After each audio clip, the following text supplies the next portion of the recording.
Good morning to everyone. Hi, my name is Hrusheekesh Padalkar, and today I'm going to present my thesis, Architecture by Community, Catalyzing Contextual Development, a case of Gorai. Gorai village is a small peripheral town slash urban village located in the northwestern corner of Mumbai city. The village houses more than 400-year-old Koli settlement, which were believed to be the first resident of the city. The village, along with the five others, make up for the Manori Island, which is also known as the Arabi Belt, which is separated by the landmass of the city through Manori Creek. Recently, the MMRDA, a planning authority of Mumbai, decided to plan a transit corridor that will connect the village to the city and reduce the travel time for flourishing the connectivity and tourism economy of the region. But according to the villagers, the development shall gentrify the region by disturbing its pace of living and identity and make the neighborhood unaffordable in the future.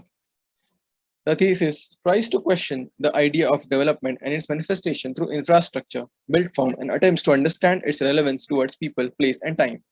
It intends to promote social resilience through architecture to make community in the center of the planning process by allowing its participation to govern and decide the form of architectural amenity slash infrastructure in order to catalyze a bottom-up approach. Chapterization of the thesis is done as follows. The first chapter talks about the Gorai village and the idea and the sense of place, the people, and architectural heritage that is preserved or existed on the site. The second chapter talks about the idea of development in the Gorai village and how is it getting manifested in the fastest growing cities like Mumbai. Third chapter talks about the literature review framework in order to analyze and respond to the scenario observed in the case of Gorai village. Chapter 4 talks about the methodology followed to articulate the site and questions of the thesis. And the fifth chapter concludes the thesis by suggesting the formal and programmatic inquiry of the region. The region has a rich heritage and the legacy of its community, who is believed to reside here for more than 400 years. The major occupation of the village is observed to be fishing, then farming, tourism, and transport, and so on. The older structure has played a significant role in shaping the settlement pattern and village fabric. Idea of development. The development is a process, an idea believed to be the overall progress and growth of every section of the society and not just the welfare of selective group. The thesis tries to understand the nature and the practice of the development that is currently existing. According to the research, this pattern is known as a top-down approach, where one entity decides for every individual without asking or considering their aspirations or demands. To understand the nature of development, the research tries to look at the evolution of the city with respect to the development by infrastructure by time. Inferring the study, one concludes that the infrastructure planned according to the necessity of the people were proven to be relevant and hence the development was considered positive.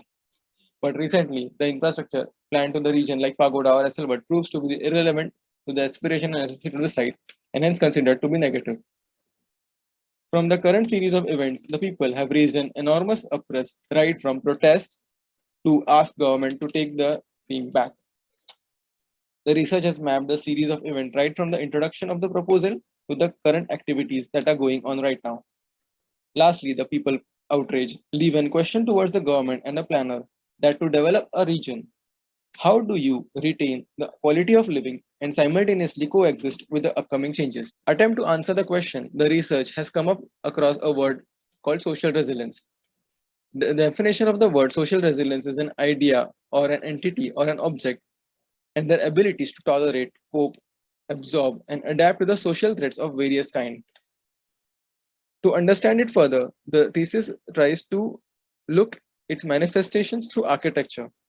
It has a spatial, technological, and programmatic manifestation as per its application in different spheres. Now, the question arises that when should one consider the architecture to be socially resilient and how it can catalyze a bottom-up approach?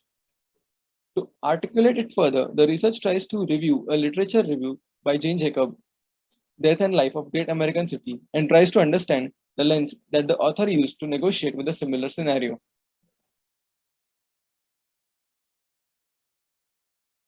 Concluding the literature review, the thesis tries to reflect upon the key understanding of the review, which suggests that the architecture and urban planning of the neighborhood adds to the existing system of that place, which generates certain kinds of diversity, allowing different tangible and intangible engagements with the stakeholders.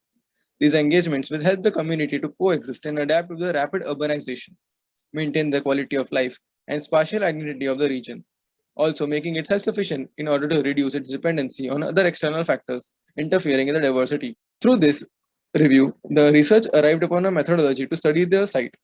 The methodology followed the bottom-up approach, a process where the people decide everything for themselves. Site study was followed by conducting interviews, talks, dialogues, lunch with the people to understand their everyday relationship with the place and what kind of infrastructure they engage with the most to understand the resilience and ability of that infrastructure and respectively.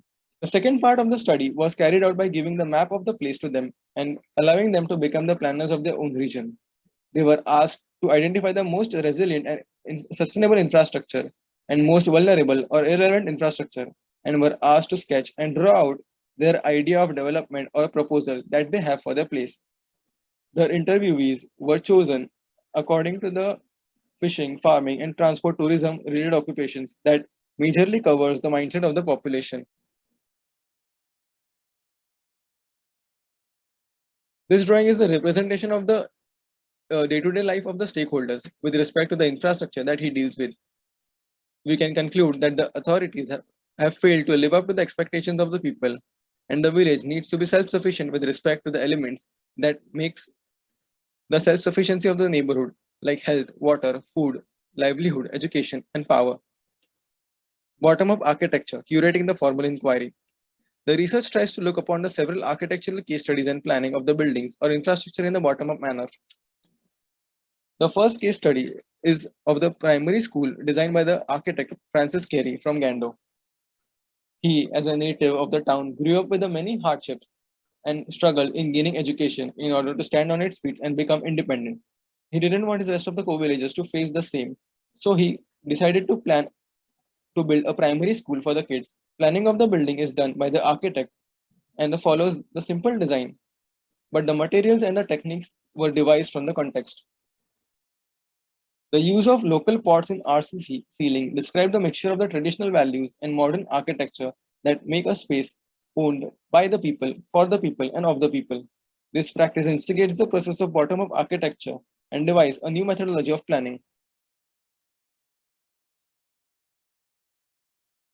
Similarly, another case study done extensively in the poles of Ahmedabad was a competition design.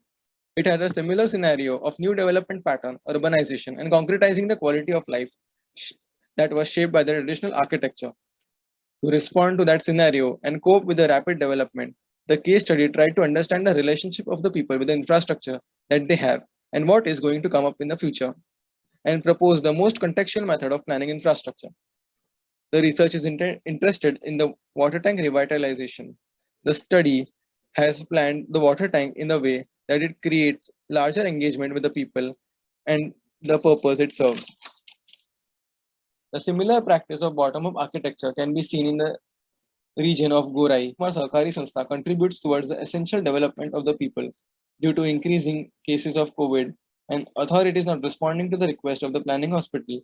The Sanstha gathered the people of the village and under the guidance of the local contractor, they built the hospital of their own with their own hands due to the unavailability of labor in the time of pandemic. But as it wasn't approved by the BMC, it was considered illegal by the court.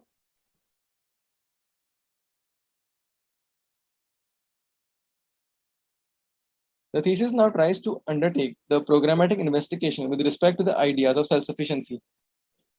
It can be concluded from the following understanding that the region needs the primary health facility and water management system to reduce its dependency on the city rather than transit corridors, which makes it more and more dependent on the city. This is the structure of the thesis with respect to the chapters and the idea of understanding that it wants to convey. The thesis tries to reflect upon the social resilience on Gorai by proposing the architecture built by the people in the most coherent manner with the traditional strategies and local material, along with the modern technology and planning to instigate the contextual development practice. The site selected for the proposal is existing site of the hospital, which is located adjacent to the local market and has a water body of the freshwater pond located across the street.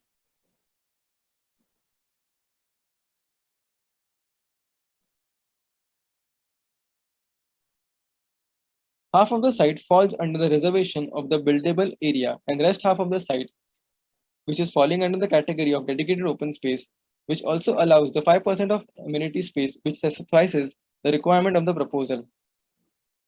I hereby conclude my thesis in a way that this piece of research can be a good source of reference to negotiate a scenario in order to practice or formulate the architecture catalyzing contextual development. Thank you.